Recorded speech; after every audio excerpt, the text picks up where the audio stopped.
What the heck? You're living off my money, and yet you're making me eat such disgusting food. To my horror, my husband suddenly threw hot soup at me. I had enough. Fine, I'm leaving. The next day, he called me non-stop, to which I paid no attention. As a result, he ended up in a pit of hell. My name is Kathy. I'm a 28-year-old homemaker. When I got married to Eric just last year, I quit my job. Now I work hard taking care of the household and supporting him as much as possible.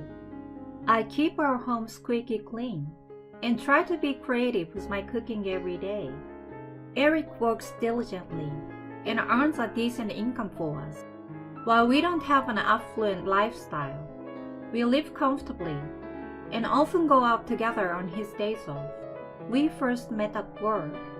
Although we were in different departments, we hit it up during an office party and grew closer over time. He was a salesperson, always busy and constantly on the move. He seemed cheerful and reliable, and I've secretly admired him.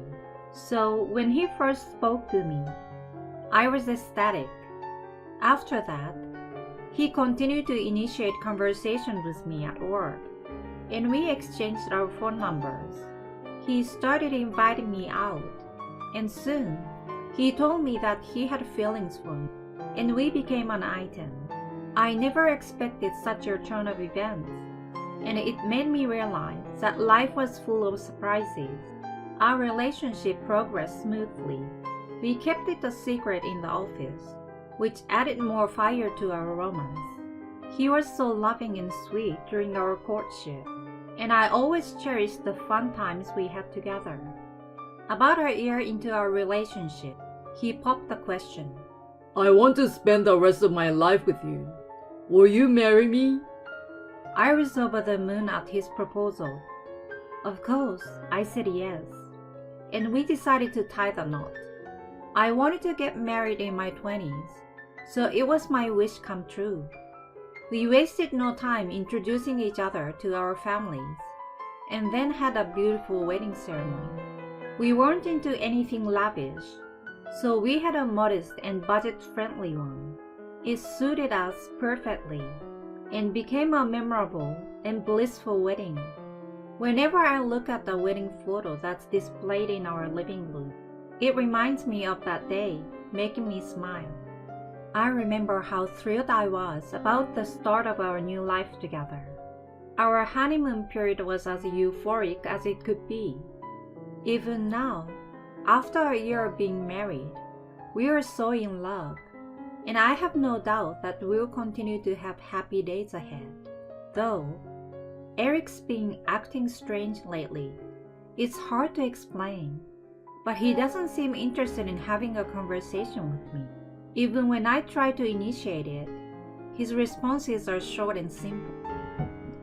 Oh, you're home. I found a good deal on chicken, so I made fried chicken today. Great. How is work? Okay. He doesn't engage in conversation, and I've started to find it difficult to bring up topic. Our dinner table becomes uncomfortably silent. When it's completely quiet, you can even hear the sounds of cars passing by outside. I then turn on the TV while trying to engage him in conversation, but he doesn't seem interested and quickly retreats to his room after eating. As I wash the dishes alone in the kitchen, I wonder what has gotten into him all of a sudden. I'm totally bewildered. Even when I press him to talk, he only gives me vague responses and makes a displeased face. When I get reactions like this, it only makes it even harder to initiate conversations, and I find myself constantly trying to read his mood. Then he starts complaining about my housework. Jeez, what was this dinner? It's too simple. I'm exhausted from working my butt off every day. Give me more meat. Oh, I'm sorry. I thought it might be a good idea to have some fish for a balanced diet, son. He slams the table so hard and cuts me off. I flinch at the sudden outburst of his anger. He glares at me and starts yelling. Don't argue with me! You're living on my earnings! Listen to what I say without question! He shouts with a bright red face. I'm stunned seeing him like this for the first time. What's wrong with you? Why are you getting so angry? God damn it! Weren't you listening to me? Don't talk without my permission! Seriously? Shouldn't a husband and wife be equals? You're being arrogant, saying stuff like that while I'm the one providing for you. You need to be disciplined. Disciplined? What do you mean? I'm going to control the food budget. It's going to be $100 this month. Huh? That's too little. I can't even cover one person with that. Don't you dare talk back every time. You will have to make it work. But if it's that low, even you won't be able to eat properly. I will buy what's lacking myself, while you prepare dinner for the both of us. Make sure it's something I find satisfying. If it doesn't meet my standards, I will further reduce the budget. But he wears a triumphant look on his face. He seems to enjoy the idea of having control over me. What's making him act this way? I begin to feel anxious about whether I can continue this marriage. Then, I wonder what will happen when I'm alone. If I end up divorcing him, will I be able to survive on my own? Going back to my previous job isn't an option because it means working at the same company as him. I'm not confident that I could find a new job easily. While I could manage to get by with part-time work, it would be quite challenging. Besides, I can't give up on us before trying to fix whatever the issue is. Even though he has been treating me unpleasantly, I can't just fall out of love suddenly after being together for some time. Also, it's only been a year since we got married, so I don't want to consider divorce as an option just yet. However, his attitude hasn't changed after that. He has been as cold and domineering as ever. I take a radical approach, making sure that we can get by on just $100 for groceries. For instance, I use cheap ingredients like pasta and rice to add more volume alongside meat. And I often make one-pot dishes to increase the portion size. Thanks to these efforts, I'm managing to cut down our food expenses significantly. Even Eric is surprised to see me working so hard to save. I'm amazed that you're doing quite well. Keep it up. He praises me. I wish he could just increase the budget a bit more. I'm afraid that mentioning it might lead to further reduction, so I remain silent and not provoke him. I've also started taking on a side job online during the daytime. Regardless of what happens in the future, I think it would be good to have the ability to earn money on my own. I search for suitable jobs for me and try a variety of them. Among them, there is one where I write articles for a blog. I've been writing about various genres, and it turns out to be something I'm quite good at. There are many introduction type articles, like money-saving tips and recommended movies and plays. Surprisingly, I've been engrossed in it and thought of starting my own blog. So I opted to set up my own blog, even though it cost me some initial money. I write miscellaneous articles, aiming to provide some useful information to the readers. At first, the number of views were obviously low, and it didn't generate any income. Then, it gradually started to attract more readers, and the ad revenue increased. Even earning just a few dollars from my own blog makes me incredibly happy. I've been writing articles non-stop, and before I knew it, I've written hundreds of them. As the number of articles increases, so does the income.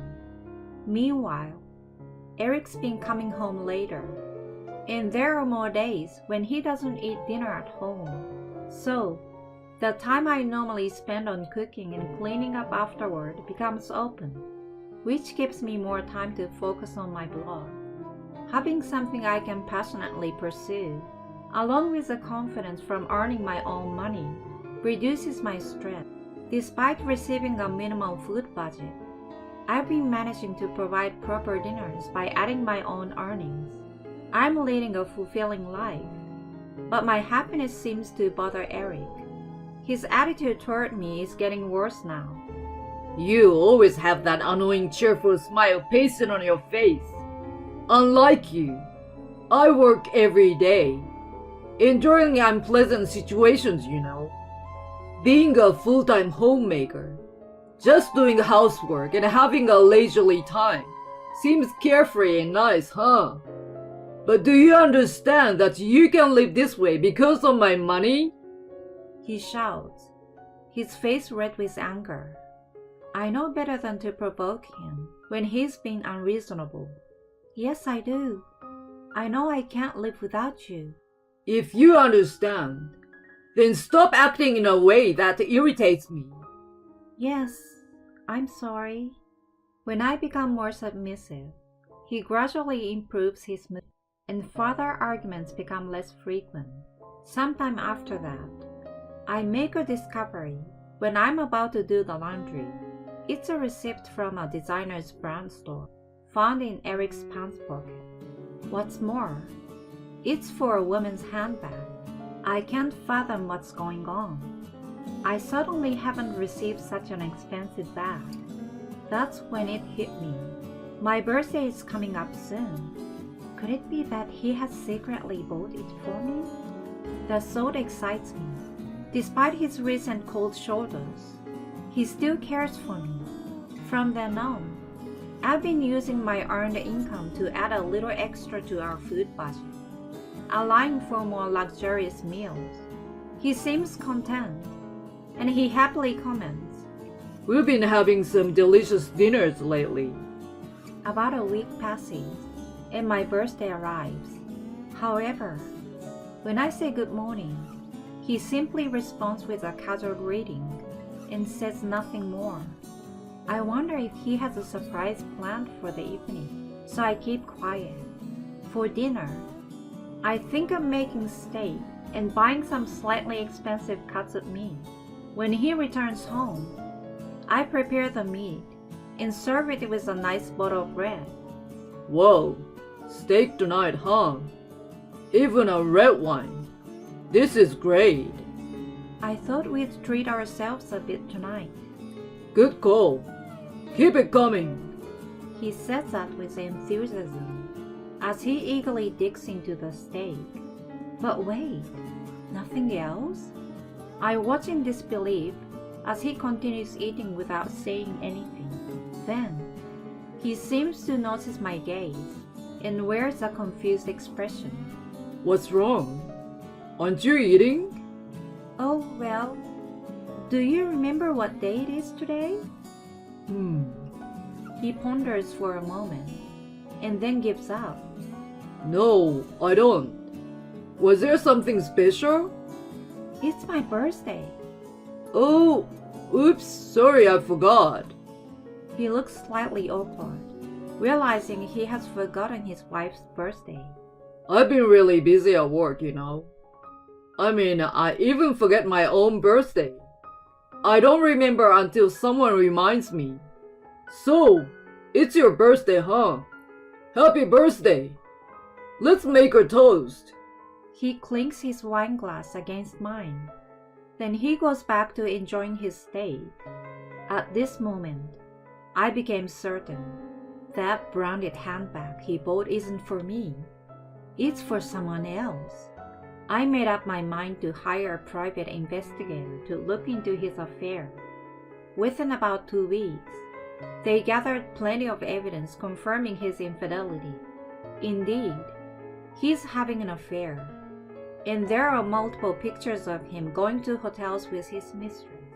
I've anticipated it, but when I actually confirmed the truth, it is truly shocking. Since then, I've been preparing for a divorce from Eric. I consult with a lawyer, pack my things, and get ready to return to my parents' house. At this point, I don't want to cook decent meals for a cheating husband, so I quickly lower the quality of our meal. Initially, he looks puzzled as he eats those simple meals, but when another frugal dinner follows the next day, his mood worsens further.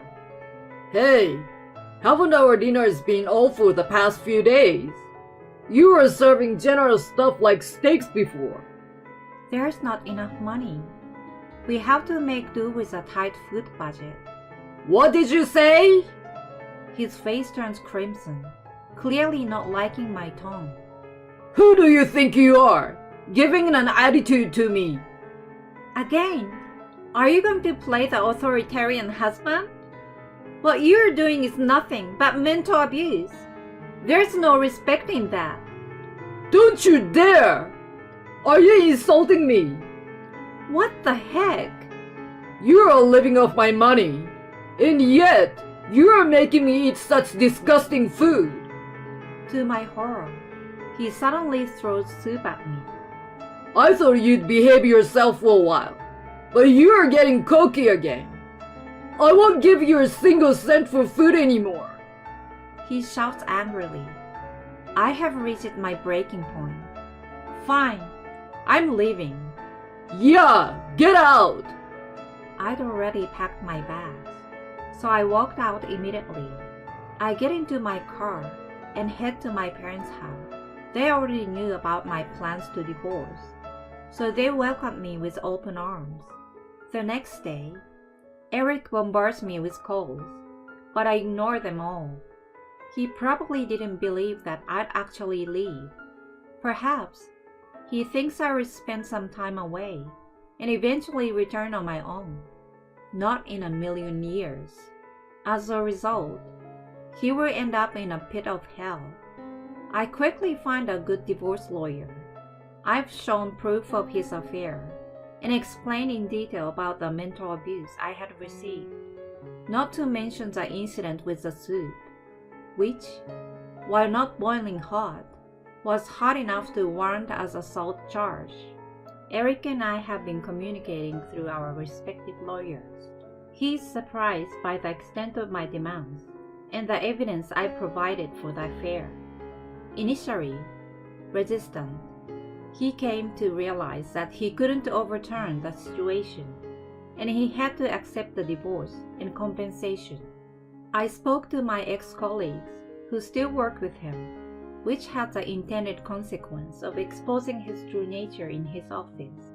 While he has portrayed himself as a wholesome character, the revelation of his temper and violence has resulted in others keeping their distance, and his reputation has suffered a considerable blow. Under these circumstances, it inevitably becomes difficult for him to climb the career ladder, and it's safe to say that his path to success has been closed off. Frankly, I think it serves him right, and it's a consequence of his own action. By the way, my income from the blog has started to exceed $1,000 per month, and I can now cover the bare necessities of life with my blog earnings alone.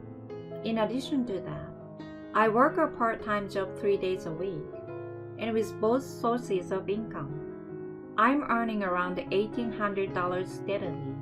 Since I live with my parents, I can save most of it, increasing my assets. I'm not planning on getting into dating or marriage anytime soon. Instead, I want to cherish the time with my parents while dedicating myself to my work.